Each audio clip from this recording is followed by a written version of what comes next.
Muy buenos días y muchísimas gracias por invitarnos a este tan importante evento internacional sobre encuentro de ciencias penales y legalidad, derecho y sociedad. Para UNICEF realmente es un honor estar aquí con tantas personas distinguidas de diferentes países y del Ministerio Público, de la Fiscalía General de Cuba, para poder compartir un poco lo que hacemos y lo que trabajamos desde la perspectiva de la Convención. También quiero felicitar que se haya incorporado en el evento tantos temas que son absolutamente relevantes para la niñez, y a la Fiscal General de la República Helénica, que hizo una gran presentación sobre los desafíos que enfrentan los niños y las niñas en este momento en el mundo, en ciertas circunstancias, y cómo eso finalmente repercute en los sistemas legales, en los sistemas institucionales y en los sistemas jurídicos. Voy a tratar de redondear un poco esas ideas.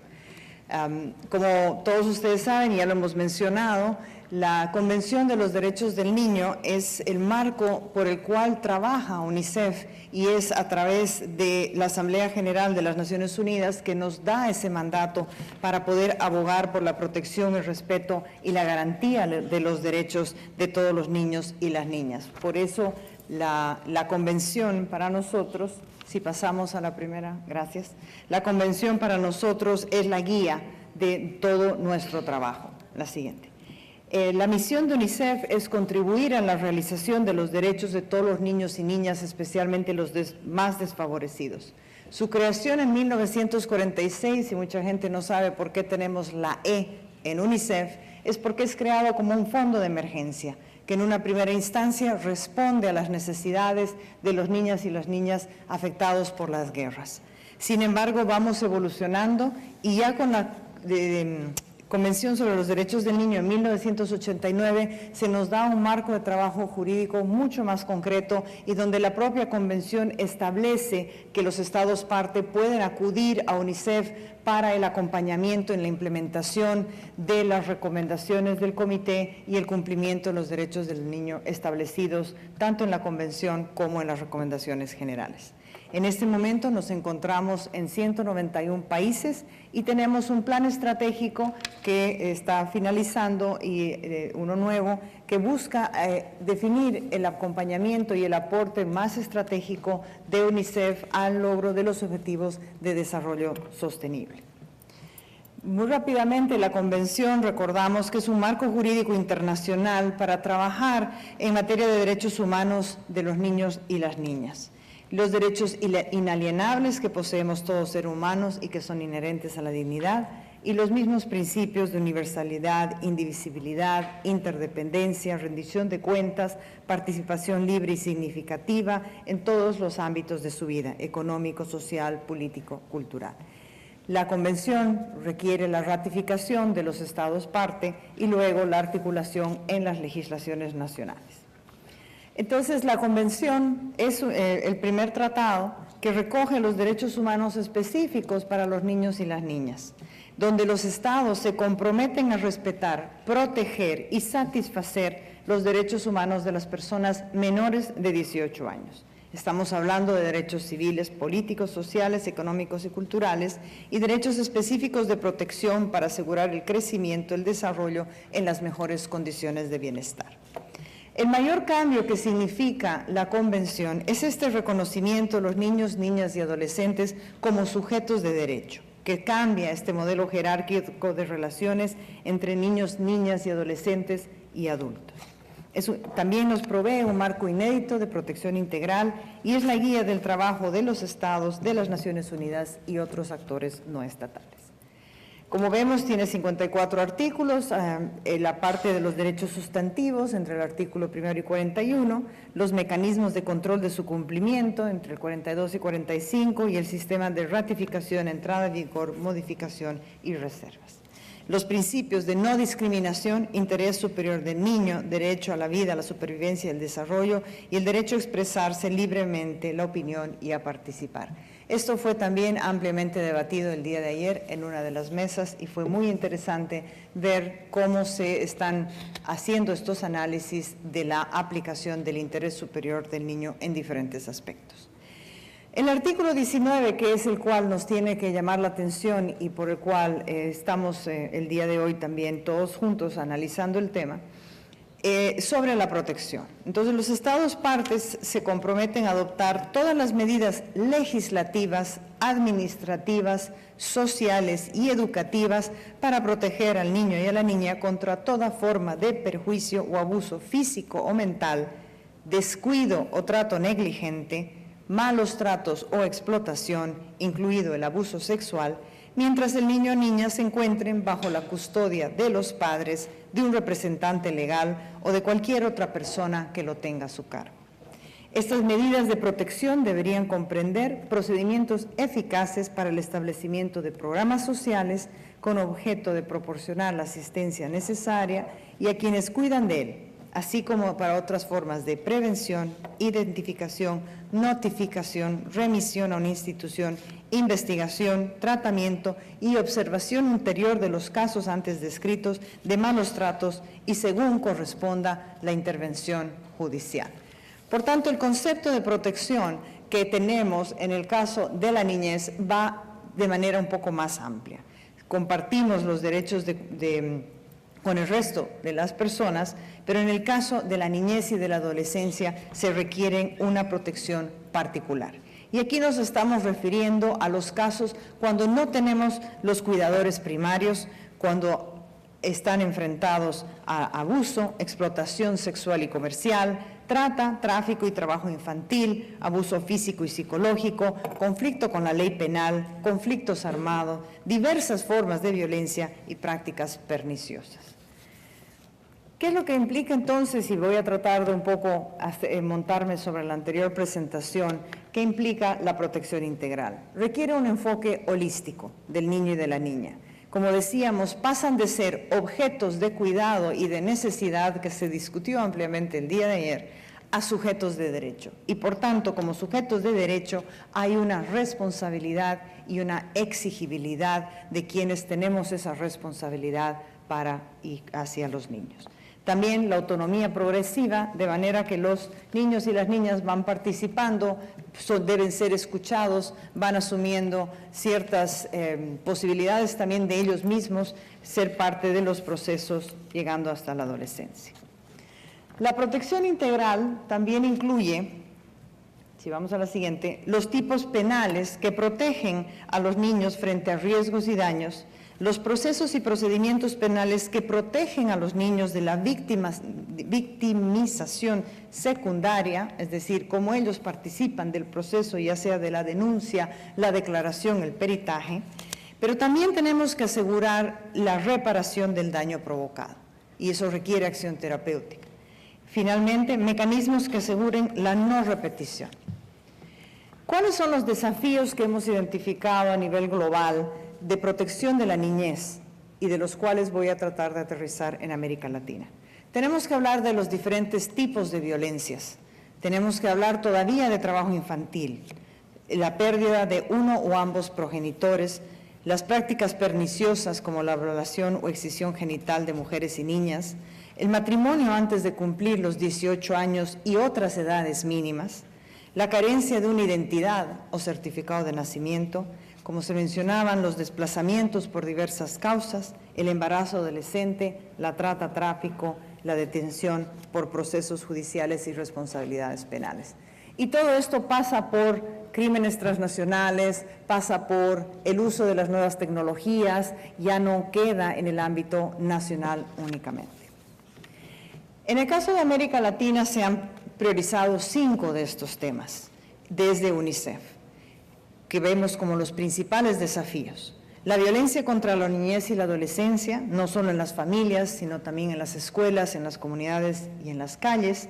que por supuesto están vulnerando el derecho a millones de niños, niñas y adolescentes, pero que también amenaza su supervivencia y bienestar, deja secuelas físicas y psicológicas, les impide desarrollar todo su potencial y limita el desarrollo y crecimiento de los países. Y esto suena bastante obvio cuando hablamos de los adolescentes en los países donde todavía vemos los adolescentes en situación de calle o donde vemos a los adolescentes que están buscando una identidad en grupos que en algunos países se pueden denominar pandillas. Pero también tenemos que hablar de la violencia contra los niños desde la más temprana edad, donde también se están formando y desarrollando sus cuerpos, sus cerebros y sus capacidades emocionales. ¿Cómo podemos también asegurar una no violencia contra los niños desde muy pequeños y en todo el transcurso de su ciclo de vida? Les decía, las edades mínimas legales en todos los países tienen diferentes edades para diferentes circunstancias. No todos han logrado homogeneizar los 18 años como la edad de mayoría de edad en todas las responsabilidades. Y tenemos algunas diferencias entre el matrimonio, el consentimiento sexual, el consentimiento médico, la admisión en un empleo, la terminación de la enseñanza obligatoria, la responsabilidad penal. Hay muchos países que tienen diferentes edades para cada uno de ellos. Sobre el tema de la responsabilidad penal adolescente, que ahí tengo bastante desarrollo en la presentación, cuáles son los instrumentos jurídicos internacionales, que no son solamente la Convención, sino también tenemos las reglas mínimas de Naciones Unidas para la Administración de Justicia de Menores, las reglas de Naciones Unidas para la protección de menores privados de libertad, las directrices para la prevención de la delincuencia juvenil. Nos lleva a la necesidad de una justicia especializada, diferenciarlo del modelo penal para adultos respecto al procedimiento y las sanciones, privilegiar las medidas alternativas o sustitutivas, principio que debe inspirar los principios que deben inspirar el sistema es la transparencia, recursos, información. Lo que se debe es articular las garantías del debido proceso con el derecho a la protección integral y respeto al el interés superior del niño, lo cual exige crear, organizar y poner en funcionamiento un sistema de responsabilidad penal en el que converjan lo jurídico, lo educativo y lo social. Y finalmente, los otros dos temas que siguen siendo preocupación en América Latina son niños y niñas sin cuidado parental, donde se observa una utilización desmedida de la institucionalización de niños y niñas por razones de protección, pese a que se debe recurrir a ello en última instancia, solo en casos excepcionales y de manera provisional. Por tanto, lo que se busca es la desinstitucionalización para buscar alternativas que permitan a los niños y niñas crecer en un ambiente familiar. Y finalmente el registro de nacimiento, donde la inscripción todavía tenemos más de 1 millón de niños sin registrarse en América Latina, lo cual establece su existencia conforme a la ley y proporciona los cimientos para salvaguardar mucho de sus derechos. Finalmente, y un poco yendo en línea de la anterior presentación, queremos hacer una reflexión sobre la prevención como la mejor herramienta de protección. Lamentablemente, el derecho penal ya llega tarde y llega ya cuando el niño o la niña es víctima de un delito.